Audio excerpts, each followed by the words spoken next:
Good morning बच्चों। कल हम चैप्टर 4 पढ़ रहे थे, कानूनों की समझ। उसमें हमारा टॉपिक चल रहा था क्या कानून सब पर लागू होते हैं। और कल हमने रॉलेट एक्ट उसके बारे में भी समझा था कि क्या होता है। आज हम इस टॉपिक को आगे बढ़ेंगे। भारतीय राष्ट्रवादी अंग्रेजों द्वारा सत्ता के इस मनमाने इस्तेमाल का विरोध और उसकी आलोचना करते थे। अपनी बातों को मनवाने के लिए उन्होंने संघर्ष शुरू कर दिया।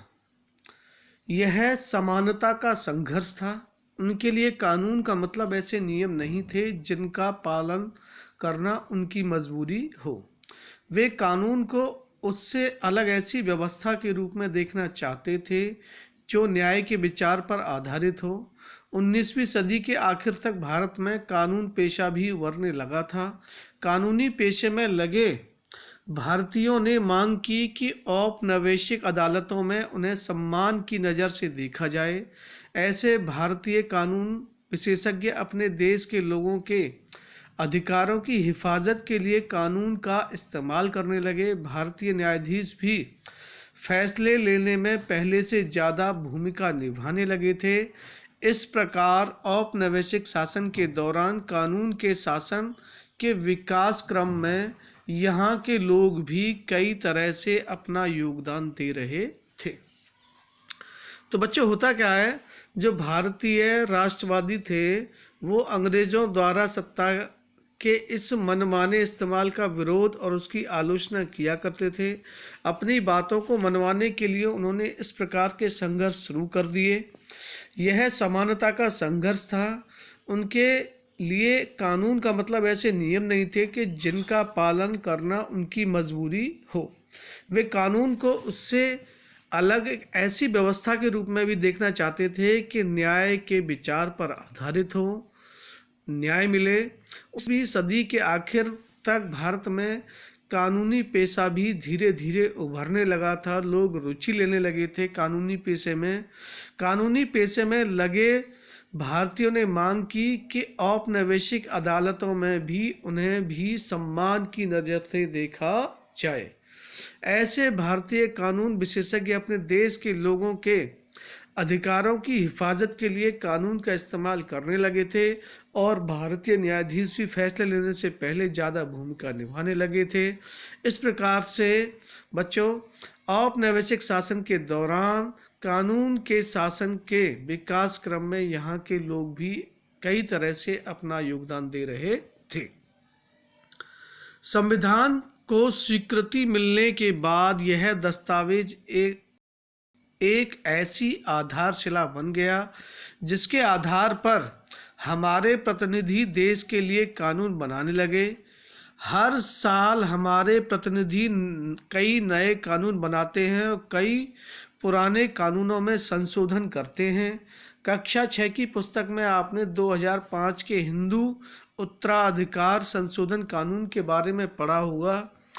इस नए कानून के मुताबिक बेटे, बेटियां और उनकी मां तीनों को परिवार की संपत्ति में बराबर हिस्सा मिल सकता है। इसी प्रकार प्रदूषण को नियंत्रित करने, रोजगार मुहैया कराने के लिए भी कानून बनाए गए हैं। लोग इस निर्णय पर कैसे पहुंचते हैं कि एक नया कानून ज़रूरी है, वे कानून का प्रस्ताव किस तरह पेश करते हैं, इनके बारे में आप अगले हिस्से में पढ़ेंगे। तो बच्चों, संविधान को स्वीकृत मिलने के बाद यह दस्तावेज एक ऐसी आधारशिला बन गया जिसके आधार पर हमारे जो चुने हुए प्रतिनिधि हैं वो देश के लिए कानून बनाने लगे और हर साल हमारे जो प्रतिनिधि हैं नए नए कानून बनाते हैं और जो कानून पुराने हो जाते हैं उनमें वो संशोधन करते हैं। कक्षा 6 की पुस्तक में आपने 2005 के हिंदू उत्तराधिकार संशोधन कानून के बारे में पढ़ा होगा। इस नए कानून के मुताबिक बेटे हों या बेटियां हों या उनकी मां, तीनों को ही परिवार की संपत्ति में बराबर हिस्सा मिल सकता है।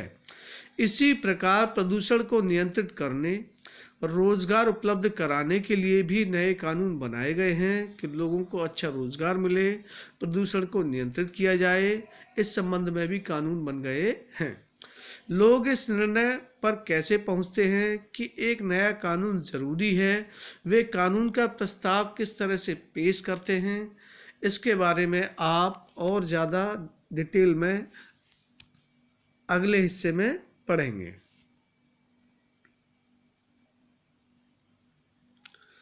नए कानून किस तरह बनते हैं? कानून बनाने में संसद की एक महत्वपूर्ण भूमिका होती है।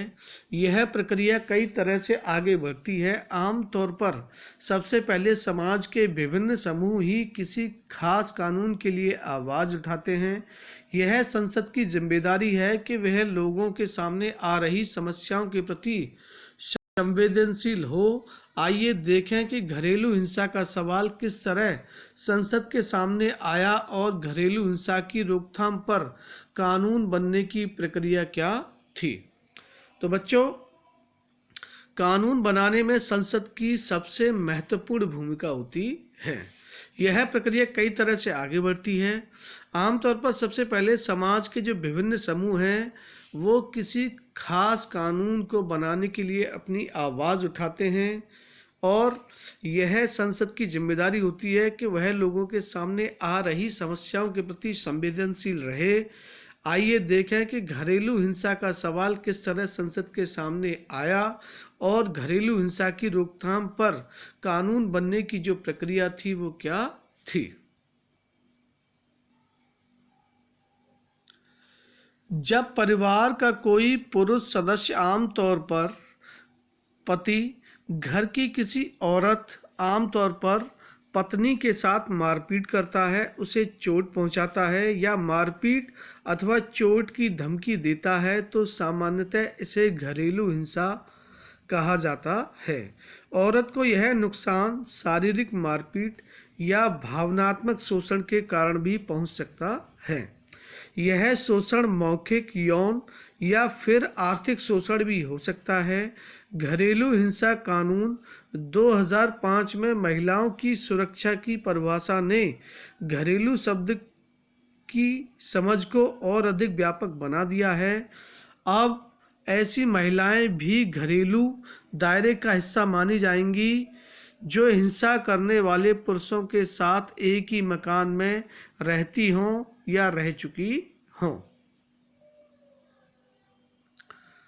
तो बच्चों, जब परिवार का कोई पुरुष सदस्य, पति होता है, वो घर की किसी औरत जो आमतौर पर पत्नी होती है उसके साथ मारपीट करता है, उसे पीटता है, उसे चोट पहुंचाता है या मारपीट या चोट की धमकी देता है तो इसे घरेलू हिंसा कहा जाता है। औरत को यह नुकसान शारीरिक मारपीट या भावनात्मक शोषण के कारण भी पहुंच सकता है। यह शोषण बच्चों मौखिक हो सकता है, यौन हो सकता है या फिर आर्थिक शोषण भी हो सकता है। घरेलू हिंसा कानून 2005 में महिलाओं की सुरक्षा की परिभाषा ने घरेलू शब्द की समझ को और अधिक व्यापक बना दिया है, बड़ा बना दिया है। अब ऐसी महिलाएं भी घरेलू दायरे का हिस्सा मानी जाएंगी जो हिंसा करने वाले पुरुष के साथ एक ही मकान में रहती है या फिर रह चुकी है। बच्चों, अक्टूबर 2006 की बात है। अरे साजिया, आज का अखबार पढ़ा तुमने? यह महिलाओं के लिए कितनी बड़ी बात है ना। तो ये जो औरत है दूसरी औरत से कह रही है, अरे साजिया, आज का अखबार पढ़ा तुमने? ये महिलाओं के लिए कितनी बड़ी बात है ना। तो दूसरी औरत कहती है, क्या महिलाओं के लिए ही क्यों? हिंसा मुक्त परिवार तो सबके लिए अच्छे हैं। देखो ना कुसुम, इस कानून को बनने में कितना वक्त लग गया, बल्कि पहले तो हमें नए कानून की ज़रूरत ही साबित करनी पड़ी। तो कुसुम और साजिया एक महिला संगठन की सदस्य हैं और उन्हें इस सफ़र की जो एक एक कड़ी है वो याद है। अप्रैल 1991 दफ्तर का एक आमदन। मुझे सलाह चाहिए, मेरा आदमी मुझे पीटता है, मैंने अभी तक किसी से बात नहीं बताई, मुझे बड़ी शर्म आती है पर अब बर्दाश्त नहीं होता, लेकिन मेरे पास कोई चारा भी नहीं है, मैं कहाँ जाऊँ। तो बच्चों, ये जो सामने लेडी है वो एक ऑफिस में अपनी बात बता रही है कि किस तरह से उसका आदमी उसे पीटता है। वह उस बात को बताने में शर्माती भी है पर अब उससे बर्दाश्त से बाहर हो चुका है। अब वो कह रही है कि मेरे पास कोई और चारा नहीं है, मैं कहाँ जाऊँ। एक दूसरी औरत है, वो क्या बता रही है, देखिए, मेरा बेटा और बहू मुझसे बहुत बुरा बर्ताव करते हैं, बहुत भला बुरा कहते हैं मुझे, मैं अपने बैंक खातों का इस्तेमाल नहीं कर सकती, वे चाहे तो मुझे घर से भी निकाल सकते हैं। ये जो बूढ़ी औरत है वो अपनी व्यथा बता रही है। सामने देखिए लेडी क्या कह रही है, मैं पुलिस के पास नहीं जाना चाहती, मैं तो बस यही चाहती हूँ कि मारपीट बंद हो जाए। सामने ये औरत क्या कह रही है, मैं बस यह चाहती हूँ कि मुझे मेरे घर से ना निकाला जाए। ये क्या कह रही है, बदकिस्मती से मौजूदा कानून फौजदारी कानून है, उसमें ये दोनों रास्ते मुमकिन नहीं हैं। 1990 के दशक में विभिन्न मंचों से एक नए कानून की मांग उठती रही। हमने कई महिलाओं की आप बीती सुनी है, हमने देखा है कि महिलाएं मारपीट से बचाव चाहती हैं, वे अपने मकान में रहना चाहती हैं, कई बार उन्हें सिर्फ थोड़ी सी राहत की दरकार होती है और इस मुद्दे से निपटने के लिए एक नया नागरिक कानून होना चाहिए। जन सुनवाई में बच्चों ये लेडीज़ बता रही है, सब लेडीज़ों को बता रही है कि अधिकतर महिलाओं पर अत्याचार होते हैं, उनको पतियों के द्वारा पीटा जाता है, वो अपने मकान में रहना चाहती हैं लेकिन उन्हें निकाल दिया जाता है। इसके लिए एक नया नागरिक कानून होना चाहिए। 1999 में वकीलों, कानून के विद्यार्थियों, समाज वैज्ञानिकों के संगठन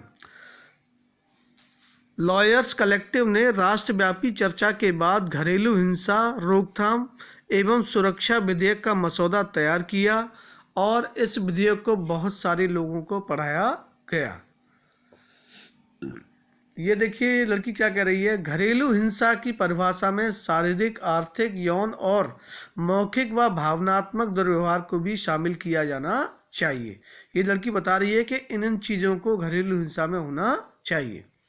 दूसरी लड़की क्या कह रही है वाली, साझा घरेलू दायरे में रहने वाली किसी भी महिला को इस कानून के तहत रखा जाना चाहिए, उन्हें साझा मकान से बेदखली से बचाया जाना चाहिए। अब आता है अगला बच्चों, एक बूढ़ी औरत कह रही है, और आर्थिक मदद के बारे में क्या ख्याल है कि उनको आर्थिक रूप से भी परेशान नहीं किया जाना चाहिए। विचार विमर्श के लिए अलग अलग संस्थानों के साथ बैठकें की गई। यहाँ देखिए ये क्या कह रही है लेडी, महिला आंदोलन घरेलू हिंसा पर एक नया कानून चाहता है, सरकार को यह प्रस्ताव जल्दी से जल्दी संसद में पेश करना चाहिए कि महिलाओं के लिए घरेलू हिंसा पर एक नया कानून बन जाए। आखिरकार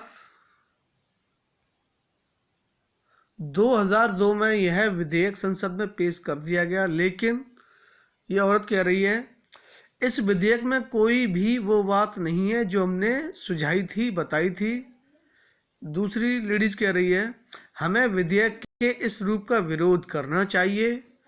तीसरी लेडीज क्या कह रही है, चलो संवाददाता सम्मेलन बुलाते हैं, साथ ही कंप्यूटर पर एक ऑनलाइन याचिका भी शुरू करनी चाहिए ताकि इंटरनेट पर लोग तुरंत अपनी राय बता सकें। कई महिला संगठनों और राष्ट्रीय महिला आयोग ने संसदीय स्थायी समिति को अपने सुझाव दिए। संसदीय स्थायी समिति के माननीय सदस्यगण, वर्तमान विधेयक को बदलना जरूरी है, हम घरेलू हिंसा की प्रस्तावित परिभाषा से सहमत नहीं हैं। तो दूसरा कह रहा है, देखिए ये वाला, इस कानून में बच्चों की अस्थायी कस्टडी का भी इंतजाम होना चाहिए कि बच्चों को पढ़ाएगा लिखाएगा कौन। अक्टूबर 2006 में एक संवाददाता सम्मेलन के दौरान यह नया कानून क्या है, ये लेडीज कह रही है। तो दूसरी लेडीज कह रही है यह पहला कानून है जिसमें महिलाओं के हिंसा मुक्त परिवार के अधिकार को मान्यता दी गई है और घरेलू हिंसा की एक व्यापक परिभाषा पेश की गई है। देखिए ये आदमी कह रहा है यह एक दीवानी कानून है जो करोड़ों महिलाओं को राहत प्रदान करेगा। बहुत सारी पत्नियों, माँओं, बेटियों और बहनों को अपने घरों में जो हिंसा होती है उससे निजात मिलेगी। बच्चों, दिसंबर 2002 में स्थायी समिति ने अपनी सिफारिशें राज्यसभा को सौंप दी और इन सिफारिशों को लोकसभा में भी पेश किया गया। कमेटी की रिपोर्ट में महिला संगठनों की ज़्यादातर मांगों को स्वीकार कर लिया गया था। 2005 में संसद के सामने एक नया विधेयक पेश किया गया। दोनों सदनों से मंजूरी मिल जाने के बाद उसे राष्ट्रपति के पास स्वीकृति के लिए भेज दिया गया और 2006 से घरेलू हिंसा महिला सुरक्षा कानून लागू हो गया।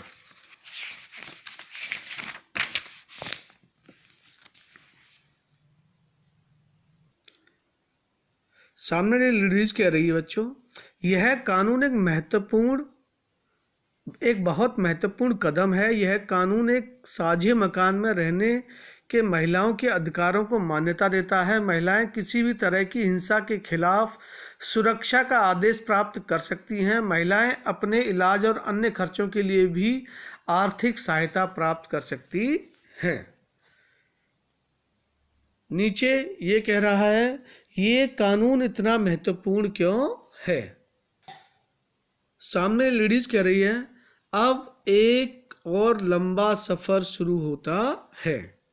तो ये लेडीज कहती है हाँ, हम इस बात का ख्याल रखना है कि इस कानून में जिन बातों का वादा किया गया है उन्हें सचमुच में लागू किया जाए।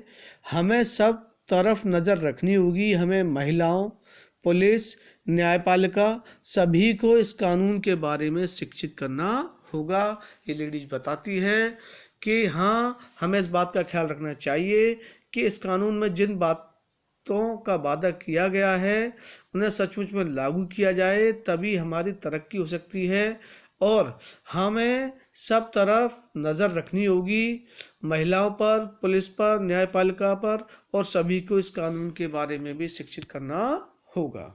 ठीक है बच्चों, आज हम इतना ही पढ़ेंगे। इस चैप्टर में आपको कहीं भी कोई प्रॉब्लम हो तो आप मुझसे मेरे व्हाट्सएप नंबर पर प्रश्न पूछ सकते हैं। ओके बच्चों।